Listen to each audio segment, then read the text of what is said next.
তৃণমূল নেতারা মদ ও জুয়ার আড্ডাখানার আসর চালিয়ে যাচ্ছিল ৬ বছর ধরে। নতুন নির্মিত অঙ্গনওয়াড়ি কেন্দ্রে পাশের স্কুলেই পরিকাঠামোহীন অবস্থায় পড়ে থাকা জায়গায় চলছিল অঙ্গনওয়াড়ি কেন্দ্রের পুষ্টিকর রান্না। বিজেপি নেতাদের অভিযোগ, পুরুলিয়ার কাশীপুর ব্লকের জোবরা গ্রাম পঞ্চায়েতের মণিপুর গ্রামের বাস্তব চিত্র।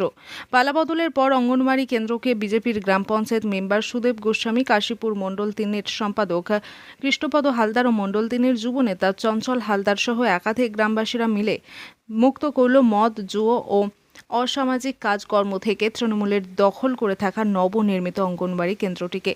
গতকাল থেকেই শুরু হবে নবনির্মিত পরিকাঠামোয় অঙ্গনওয়াড়ি কেন্দ্রের কাজ।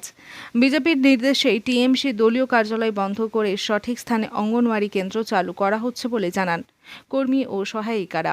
পাশাপাশি জানান একটি শিশুর শিক্ষা বদলে দিতে পারে একটি প্রজন্ম। এরপর থেকে অসামাজিক কার্যকলাপ বন্ধ, মদের আসর আর বসবে না, সুষ্ঠু পরিবেশ গড়ে উঠবে গ্রাম বাংলার বুকে।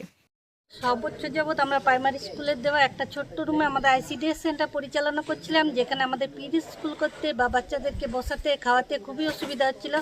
সংকীর্ণ জায়গার মধ্যে দীর্ঘ 6 বছর যাবৎ আমাদের সেন্টার করে দেওয়া হয়েছিল, কিন্তু আমরা স্কুল ব্যবহার করছিলাম। আজ পঞ্চায়েত থেকে এসে আমাদেরকে সেন্টার হ্যান্ডওভার করে দিয়ে গেল।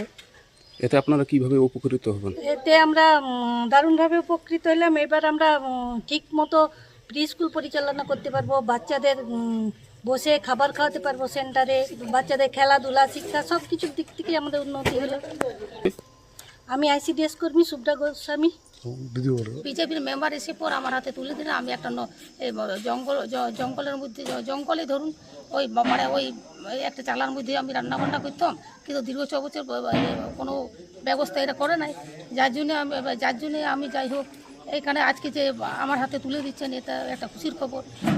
এতে আমাদের বাচ্চা কাচ্চার শিক্ষা দীক্ষার ক্ষেত্রে আমাদের সুবিধা হবে, রান্নাও ঠিক মতো হবে। আর যাই হোক পঞ্চায়েত সদস্য যখন এসেছেন, আমরা যাই হোক তাকে অনুরোধ করব যে যেন আমাদের বাউন্ডারিটা জলের ব্যবস্থাটা অবশ্যই করে দেওয়া হোক। আর বিশেষ কিছু না বলে আমি এখানে শেষ করছি। আপনার নাম? আমার নাম হচ্ছে লীলা মাঝি, 221 নম্বর কেন্দ্র।